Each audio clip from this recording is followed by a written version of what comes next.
What's up guys, Brandon Ortiz here, and today we are going to be repairing a Nike edition Apple Watch Series 2 38mm.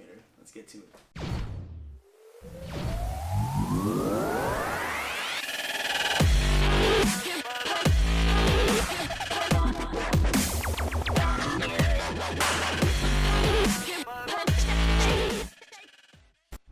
So first, before you get into any repair, watch the entire video first. I can't stress it enough how important it is to watch the whole video first.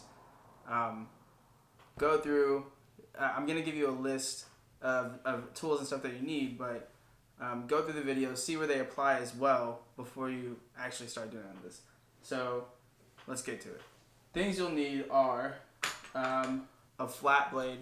So these are often found in hobby knife kits. I'll have a link as well, but you can go to Harbor Freight, anywhere, and just get a hobby knife kit, and it's always this. It's usually one of the things that all the people will drop ship. It's just like one of those generic things, and I say get this one because it's so thin. These, which would usually be a negative thing, these being cheap and thin and not very sturdy, it actually makes this the perfect tool for these Apple Watches. So we'll use that guy. Good?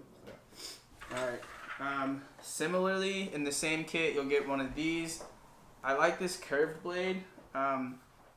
It's not always necessary, but I like to have that small tip there and then have an opportunity to use this to kind of roll instead of drag. It probably won't be necessary in this video per se, but this will come in the same kit and you'll be grateful that you spent the money on it. Tweezers. These are iFixits. Any of them will work, really. They just have to be, they can't be needle nose tweezers, so you're going to have to really get a grip on something that's about as wide, on some ribbons that are about as wide as those tweezers are. So just something that you can use some strength with. So you need those tweezers. You'll need some of these clamps. I guess you'll actually only need one clamp, but you'll need a clamp, and this will just be at the end. You use anything, you can set it, turn it over, lay a book on it, you'll just need pressure. So you don't need a clamp, you just need pressure, however you make that happen. Just some plastic scraping tools. If you're doing this, you've probably seen this before. Anything will work. This guitar pick, just make sure it has a pretty sharp edge. And then this is really the most important part of this, and it's going to be this B7000 adhesive. I say this one specifically because I've used other gel rubber type of adhesives, and they don't seem to cure as themselves. They usually shrink, expand or contract one way or the other, or they'll change color, or they'll expand out and they'll seep over and it won't clean very well. And this is the only one that I can genuinely say creates a waterproof seal. We'll do a video of this B7000 creating a waterproof seal soon, and this is just what I personally recommend and have always used on these devices. I've tried other adhesives that come pre-cut. I've tried adhesives that claim to be waterproof that are still just regular dry adhesives. This B7000 is going to save the day. It's going to get your watch back to waterproof, and if you're doing a Series 1, you'll be more waterproof than you were before. So that's basically it. You're looking on this specific repair, depending on where you are, the price of the screen plus another $20 in parts, in tools, and adhesives, and you can get this whole thing knocked out. Apple's going to charge you, on top of what you're going to put into this repair and your time, another $80 to $100 if you're doing this device. If you're a device up, then it's $250 to get that guy replaced. So this guy right here is my SMD rework station. This is our source of heat. This will be the only reason that we'll be able to get the screen off. You can maybe do it without if it's broken enough, but you really need a source of heat to make it happen. I have this heating plate here as well that I use for some repairs, but I don't like to do it for Apple Watches specifically because because the whole device heats up so fast. It's like you set it on one of these hot plates, and the battery and the SMD board and the PCB board and everything that's in there is just going to get super hot at equal times versus this guy. So it's actually my soldering and hot air workstation. So this is usually for taking PC components or chip components off a board. But I use it with this really I don't know how to describe that, concentrated nozzle, and I just put it around the edges of the Apple Watch so that I don't have to heat the whole thing. It basically just flash heats and flash melts the adhesive so you can get under there. I think this guy was maybe $100, $150 whenever I got it. And they're all relatively the same. The hot air stations are normally the same. The soldering station is where you really lose value. If you're not, this is where your money's gonna show, is in the soldering portion of your rework station. Just as far as like your ceramics staying consistently hot, etc., etc.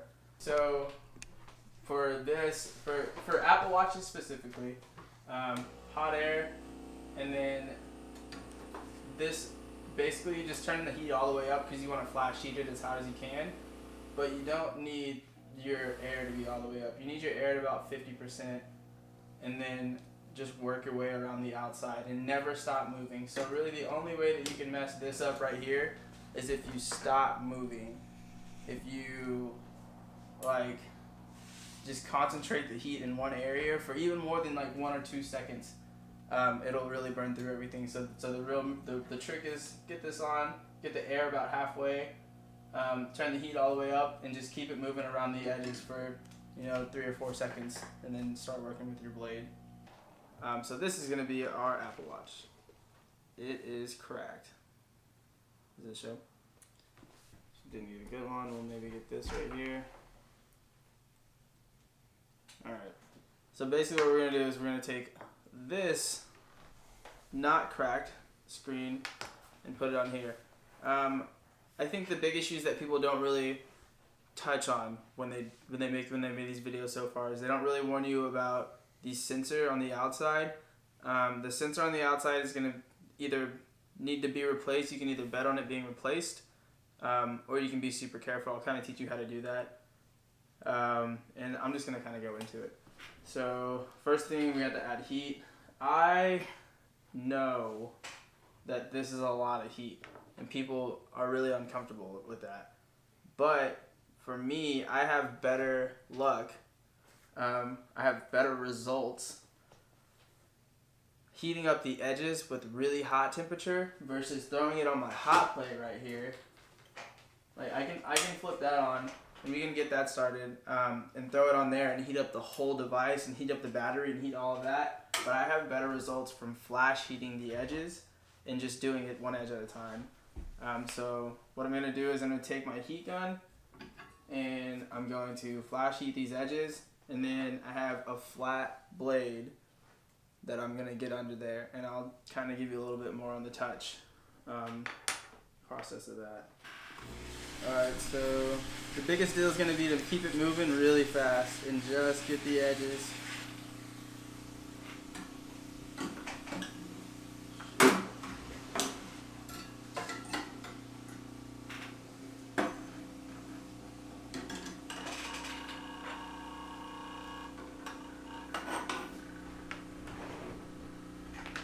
Get the edges, and this is really the issue. So you're gonna watch most videos and they're gonna say don't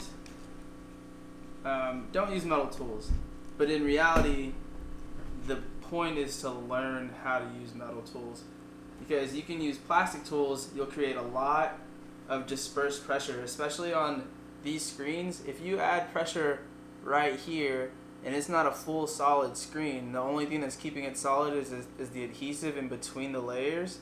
If you start adding pressure, you're just going to bend the screens, and they are resilient, but they're not that resilient.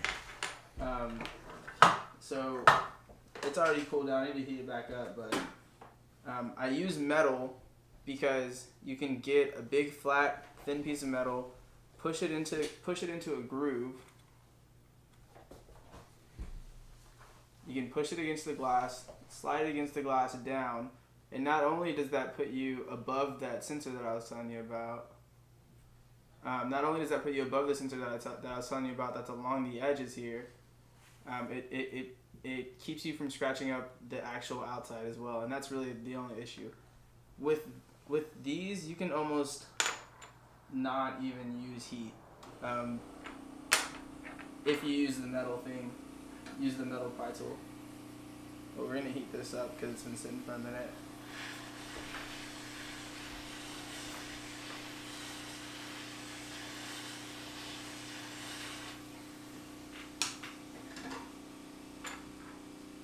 And get this bad boy in here.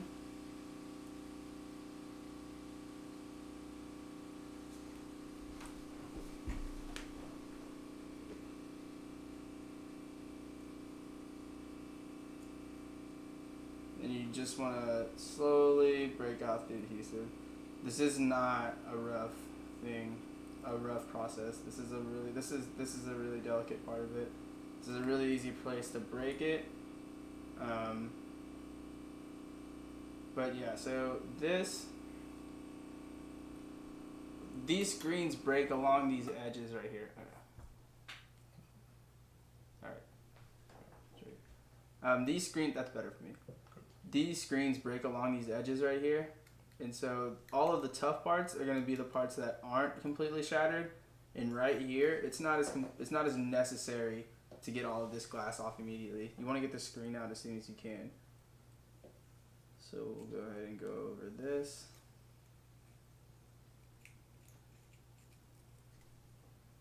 And this right here.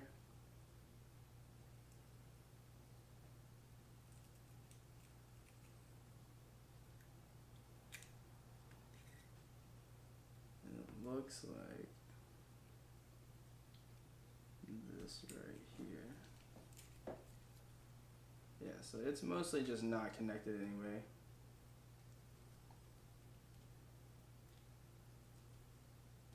Alright, so this will be one of those things. And this is why we do this. So I don't know how well you can see in this. So you see that right there? That means that that sensor that goes all along the edge is still stuck to the glass. It's still fine. If you see it pulling off, it's fine. Just be super aware of it and know that you're going to have to get this in here and slowly pry it off. You'll probably do it this way and just kind of slide down and push the ribbon down. Slide down, push the ribbon down. It's stuck to this glass.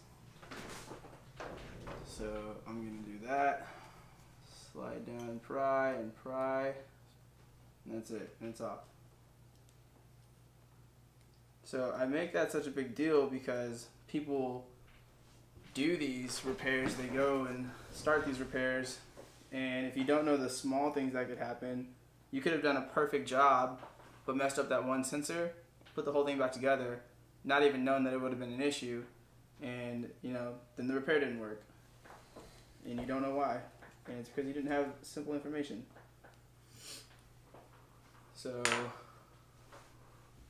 the LCDs in the middle and all of this glass on the outside usually breaks separately. So I normally don't worry about that until after I get this LCD off. So this is basically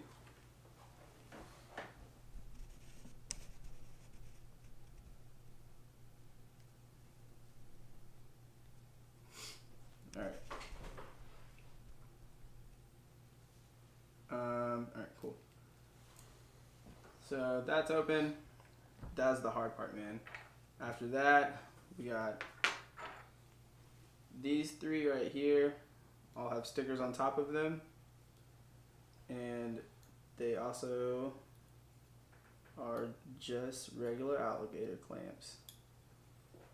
So let's get these guys out of here. And this is tricky. It depends on what tools you're using. If you're using something like this, you can come in through the bottom. If you're going to use tweezers, I would recommend coming up from the top where the actual clip is itself. But regardless, light hands at all times, light hands, even when you get frustrated, especially when you get frustrated. keep those light hands.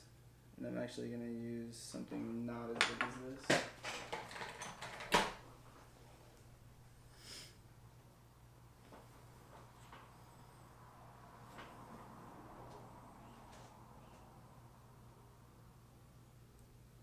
And so it's just a sticker.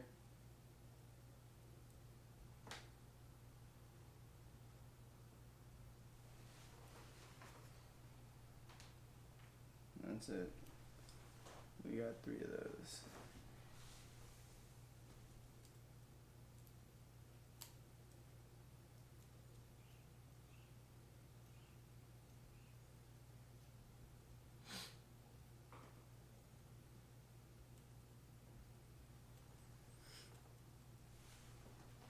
One more.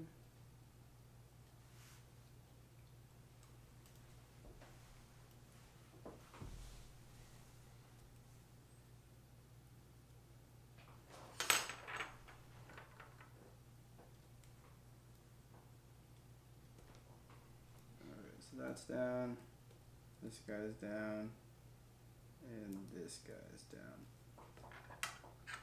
And then it's unflat. You can use metal on this. On connectors like this, I normally wouldn't use metal.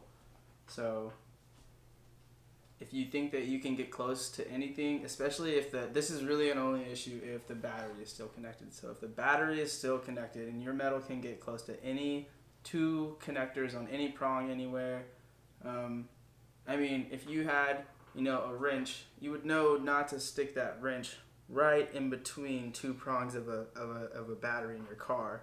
You would know what was going to happen, way ahead of time. That's the same thing here. If you have metal and you have a connector that has 10 pins on it, you got to understand that at any given moment, if any one of those 2 pins touch, and it's just not a good situation, you can short out the whole device. So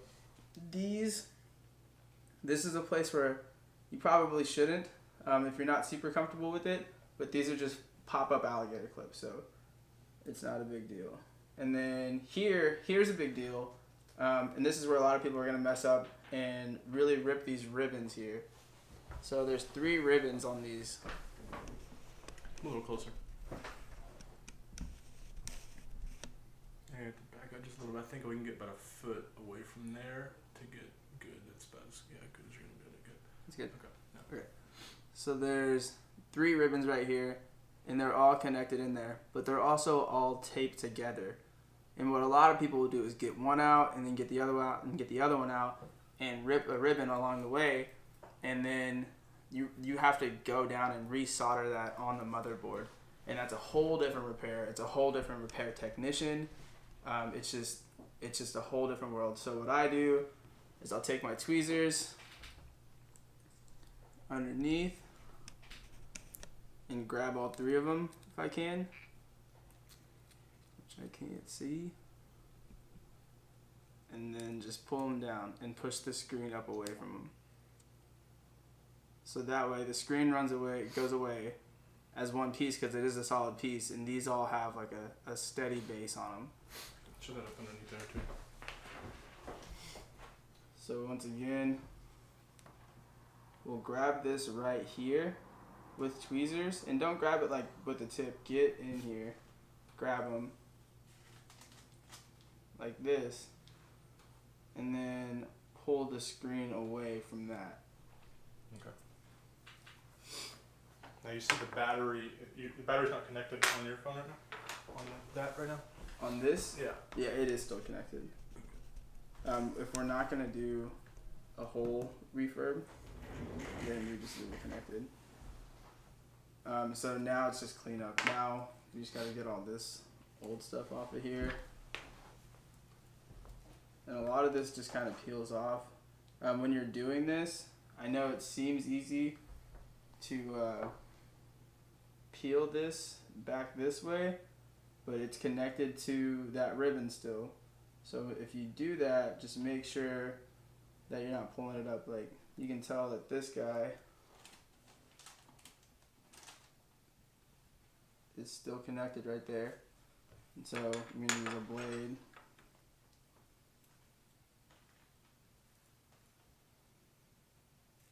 to get that piece. And a lot of this you can, all the smaller pieces you really can just take off of there.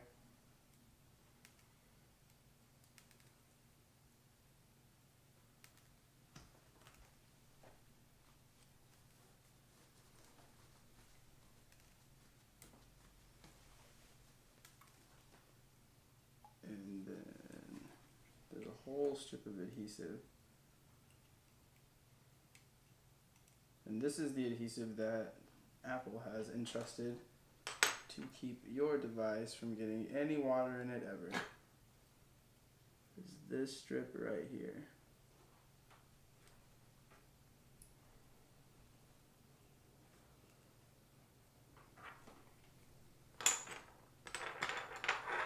Alright, and that's the hard part.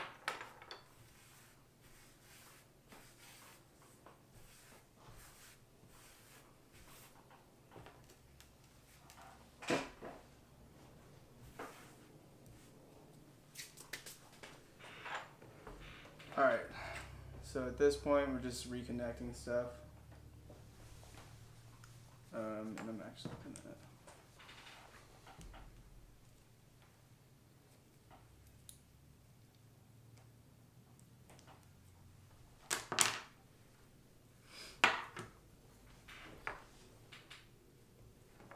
so now it's just reconnect and re-adhere. And really what a lot of people have issues with is telling their customer that it's going to be waterproof afterwards. If you say it's going to be waterproof and you don't know, if you don't know if it's going to be waterproof, then it's not going to be waterproof for sure. And you know, you either have to be transparent or not be transparent and decide how you're going to do business that time. In this case, I'm going to show you how to make it waterproof at home without big machines or anything, just simple adhesive, no big deal. But basically all you do is you slide, for getting the screen back connected, you just slide these back in how you found them and push down that back alligator clip.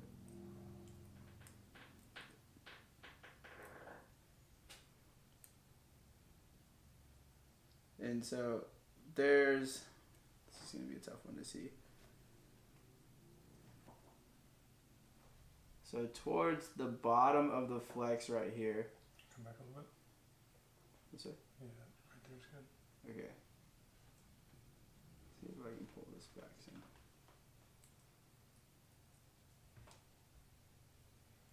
Alright, so I've pulled back.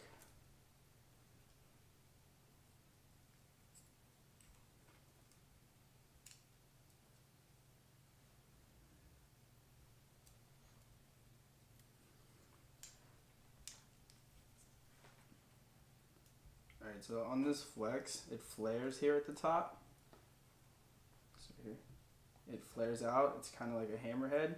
And you can get a tool on the back of this little lip right here and lightly push it in to these grooves.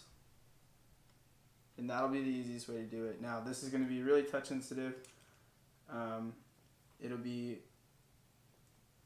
just don't be dumb about it. Just pay attention to it. Just only focus on that, and you'll be able to tell when it goes in. It's not going to cover the whole thing, but it will get to that little notch. So it's going to be hard to tell, but you just push those back, hold down that clip, and that's good. And we'll do that a couple more times.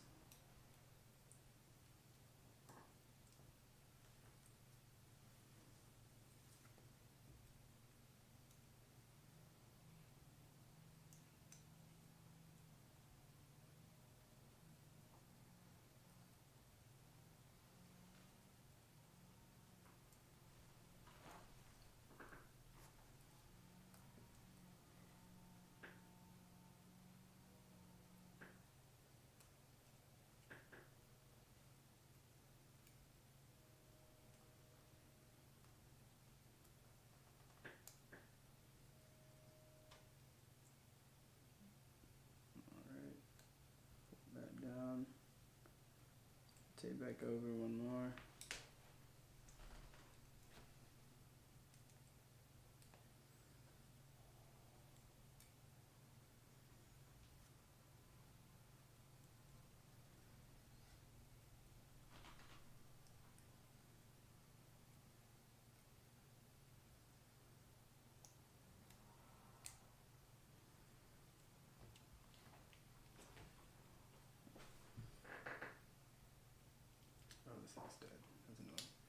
Alright, so that is reconnected now.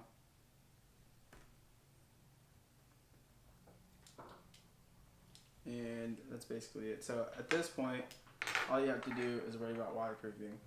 Now, this is one of those things that you have to really want it to be waterproof.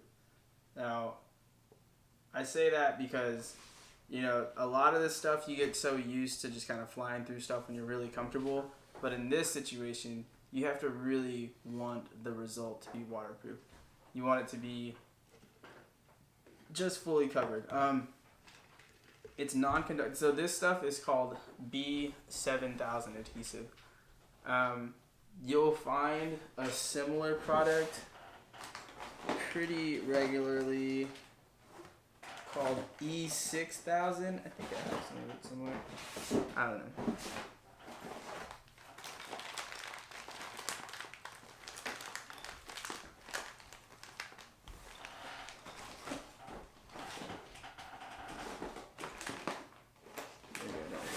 So there'll be a similar product at like Hobby Lobby and places called E6000, but the biggest difference will be this nozzle.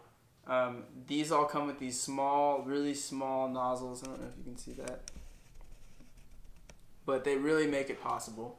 They're the only reason. The E6000 will come in a tube with just like a puncture hole, and it's not very precise, and you really need at least a bit of precision. This stuff cleans up super well. It's waterproof. It's also shock resistant, which actually adds a layer of protection to the watch itself. Whereas they have the dry adhesive that's not shock resistant and, you know, is almost not even waterproof. This guy will guarantee waterproof and add some shock resistance to the screen so it can take more. So basically, how I do this is I'll turn the device upside down, and you can see how there's a gap right here, and I usually just put it on the screen and I line the entire edge with it, all along the edge, really liberal. Make sure that there's no gaps. Like, that's the biggest deal, is making sure there's no gaps. Even if you have a thin line and a big glob, just make sure there's no gaps, because it'll spread out along it. And so we can run through this.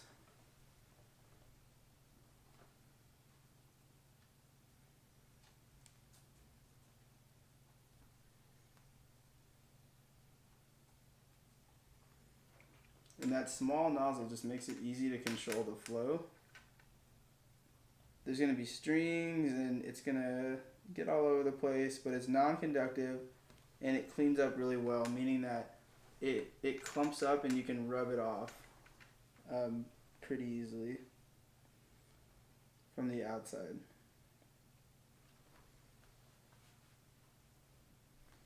Side 3.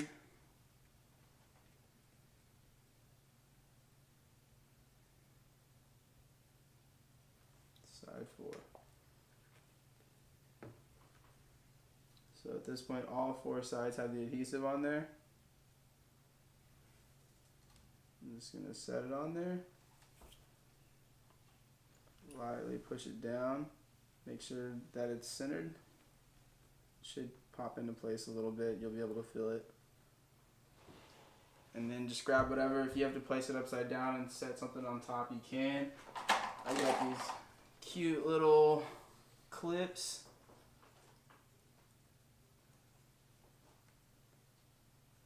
And these are perfect for these. And that'll stay all over this. There's a bunch of mess all right here and all right there. And it's still wet. It's actually already starting to harden up, but it rubberizes, so it'll just clump itself up. So right now we're just going to let that set for a minute. So this stuff, it's only been, what, 30 seconds? It's maybe been 30 seconds or something like that. And it's already to a point where you can really just roll it off.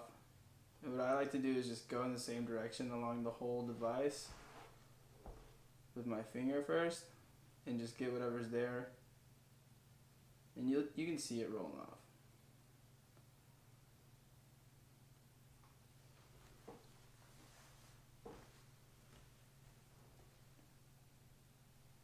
This is literally just the final cleanup. So we'll roll that up. And then, if you're doing this repair, there's a chance that you have these little blue plastic tools.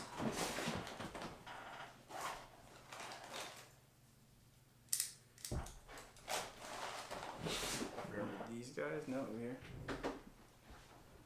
One of these guys. And I just use that against the screen and just rub it along the edge. Not going in, not pushing down, but against the glass itself to get just the extra residue that I couldn't get with my finger.